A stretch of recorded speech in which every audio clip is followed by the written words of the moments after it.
حضرت علی رضی اللہ تعالی عنہ فرماتے ہیں کہ ریاکاری کی علامات یہ ہیں کہ جب انسان اکیلا ہو تو سست ہو، اور جب کوئی اس کو دیکھنے والے ہوں مجمع کے اندر ہو تو چست ہو جائے، جب اس کی تعریف کی جائے تو عمل زیادہ کرے، اور جب اس کی مذمت کی جائے تو عمل کو چھوڑ دے۔ یہ ریاکاری ہے۔ عبادت کے اندر اگر اسے کوئی دیکھ رہا ہے تو لمبی لمبی نمازیں پڑھ رہا ہے، اور اگر نہیں دیکھ رہا تو نماز مختصر کی اور چلا گیا۔ اور جہاں اعلانات ہو رہی ہیں، شہرت مطلوب ہے، وہاں تو اللہ کے راستے میں پیسہ نکال رہا ہے، لیکن جہاں شہرت نہیں ہے، لوگ دیکھنے والے نہیں ہیں، اور اس کا چندہ اور اس کا پیسہ اللہ کے راستے میں مخفی ہے، خفیہ ہے، وہاں سخی اپنے پیسے کو سمیٹ کر رکھتا ہے۔ تو یہ کیا ہے؟ یہ ریاکاری ہے۔ الحمدللہ والصلاة والسلام علی رسول اللہ۔ حضرات گرامی، ریاکاری یعنی دکھلاوا یہ بھی بہت سخت گناہ ہے، بلکہ جناب حضور علیہ الصلاۃ والسلام نے ارشاد فرمایا کہ تھوڑا سا ریا یا تھوڑا سا دکھلاوا بھی یہ شرک کے اندر آتا ہے۔ اسی طرح مسند احمد میں جناب حضور علیہ الصلاۃ والسلام نے ارشاد فرمایا کہ اے صحابہ، میں تمہارے بارے میں اللہ سے ڈرتا ہوں کہ کہیں تم چھوٹے شرک کے اندر مبتلا نہ ہو جاؤ۔ صحابہ نے عرض کی، یا رسول اللہ، چھوٹا شرک کیا ہے؟ تو میرے آقا نے فرمایا، چھوٹا شرک دکھلاوا ہے، ریاکاری ہے۔ ریاکاری کی تعریف یہ ہے کہ اللہ کی رضا کی بجائے رضا کی بجائے دنیا کو دکھلانے کے لیے کوئی کام کرنا۔ عبادت ظاہراً اللہ کے لیے ہو، لیکن مخلوق کی تعریف مقصود ہو، اور یہ تمام کاموں میں ہو سکتی ہے، عبادات کے اندر بھی، سخاوت کے اندر بھی، علم کے اندر بھی، خطبے کے اندر بھی، واعظ و نصیحت کے اندر بھی، بیان کے اندر بھی، ہر چیز میں ریاکاری والا عمل آ سکتا ہے۔ اس لیے ہم سب کو چاہیے کہ اپنی عبادت کو اللہ کی رضا کے لیے مختص کیا جائے۔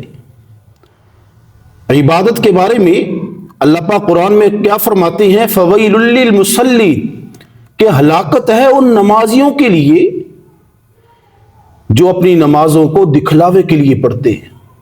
اللہ اکبر۔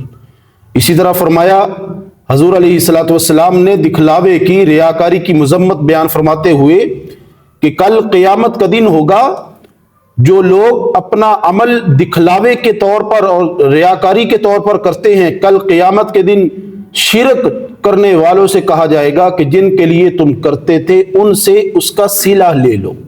یعنی اللہ کے دربار میں آج تمہارے پاس کوئی انعام نہیں ہے، کوئی اجر اور ثواب کی امید نہ رکھو، بلکہ جن کے لیے تم کرتے رہے ہو انہی سے اس کا اجر وصول کیا جائے۔ تو اس لیے فرمایا کہ جو ریاکاری ہے یہ بہت سخت چیز ہے۔ فرمایا کل قیامت کے دن شہید کو، عالم کو، سخی کو رب کی عدالت میں پیش کیا جائے گا، تو وہ کہیں گے اللہ، ہم نے تیری رضا کے لیے تیرے راستے میں شہادت نوش کی۔ عالم کہے گا تیری رضا کے لیے علم پڑھا، اور سخی کہے گا اللہ تیری رضا کے لیے میں نے خرچ کیا۔ لیکن کہا جائے گا کہ نہیں، تم تینوں نے دکھلاوے کے لیے یہ شرک اصغر کیا، اور یہ کہہ کر انہیں جہنم میں ڈال دیا جائے گا۔ میرے بھائیوں، ریاکاری اور دکھلاوا یہ عمل کو تباہ و برباد کر دیتا ہے۔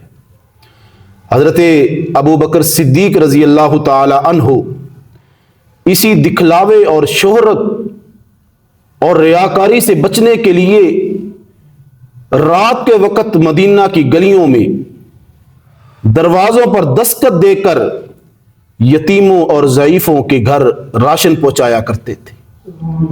اور وہ واقعہ کہ سیدنا عمر فاروق رضی اللہ تعالی عنہ نے دیکھا کہ کاپی کے اندر، رجسٹر کے اندر ایک خدمت کے لیے بزرگ خاتون کے سامنے کسی کا نام نہیں، تو آپ اس کے گھر میں پہنچے، نماز فجر کے بعد دیکھا کہ تمام کام کاج ہوئے پڑے ہیں، تو پوچھا کہ بی بی یہ کام کون کر کے گئے؟ فرمایا کوئی اللہ کا بندہ آیا تھا وہ کر کے چلا گیا۔ تو دوسرے دن تہجد کے وقت گئے، کام پھر ہو گیا۔ پھر رات کی تاریکی میں حضرت عمر فاروق رضی اللہ تعالیٰ عنہ چھپ کر بیٹھ گئے۔ کیا دیکھتے ہیں کہ امیر المومنین، خلیفۃ المسلمین، افضل البشر بعد الانبیاء، نبی پاک صلی اللہ علیہ وسلم کے یار غار حضرت ابوبکر صدیق رضی اللہ تعالیٰ عنہ بڑی چادر لے کر اپنے آپ کو چھپا کر، پاؤں میں جوتا نہیں کہ میرے پاؤں کے آہٹ کی وجہ سے، میرے پاؤں کی آواز کی وجہ سے، چلنے سے کہیں کسی کی نیند خراب نہ ہو جائے۔ گئے گھر میں سارا کام کاج کیا، واپسی پہ حضرت عمر فاروق رضی اللہ تعالی عنہ نے روکا تو آپ نے کیا فرمایا؟ عمر، آپ نے میرے اس راز کو فاش کر دیا، یہ میں عبادت، یہ میں خدمت خلق، اور یہ میں نیکی اپنے اللہ کے لیے کر رہا ہوں۔ تو یہ ہے ریاکاری۔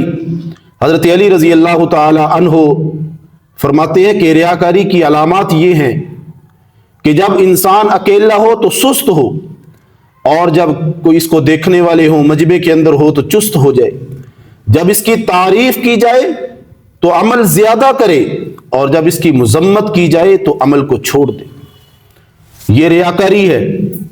عبادت کے اندر اگر اس سے کوئی دیکھ رہا ہے تو لمبی لمبی نمازیں پڑھ رہا ہے، اور اگر نہیں دیکھ رہا تو نماز مختصر کی اور چلا گیا۔ اور جہاں اعلانات ہو رہی ہیں، شہرت مطلوب ہے، وہاں تو اللہ کے راستے میں پیسہ نکال رہا ہے، لیکن جہاں شہرت نہیں ہے، لوگ دیکھنے والے نہیں ہیں، اور اس کا چندہ اور اس کا پیسہ اللہ کے راستے میں مخفی ہے، خفیہ ہے، وہاں سخی اپنے پیسے کو سمیٹ کر رکھتا ہے۔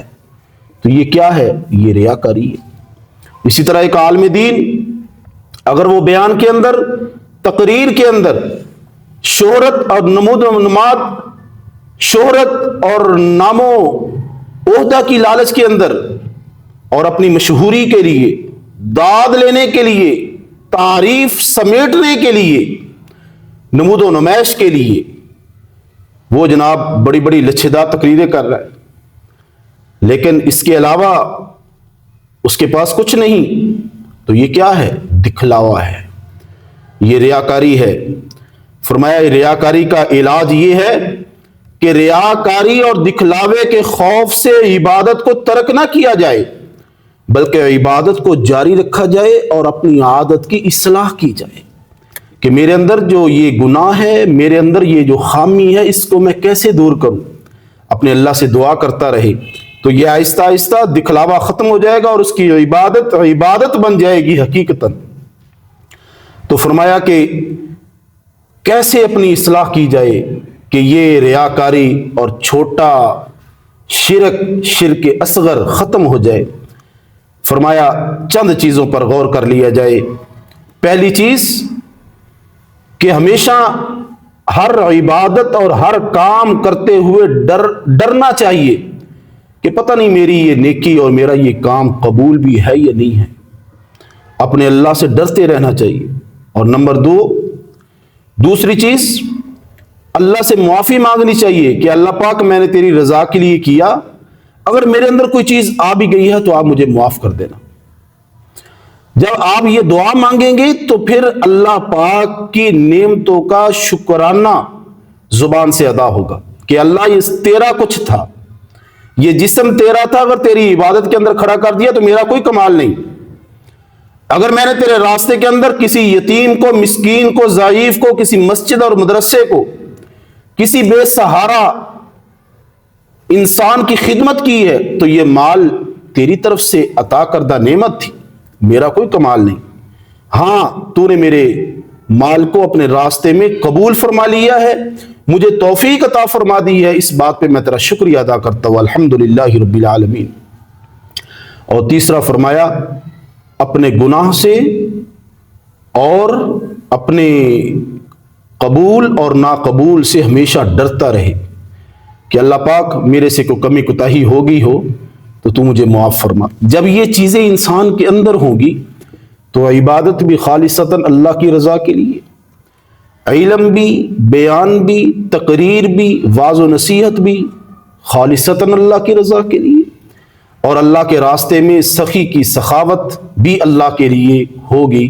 اللہ مجھے اور آپ کو چھوٹے شرک اصغر یعنی ریاکاری اور دکھلاوے سے بچنے کی توفیق نصیب فرمائے۔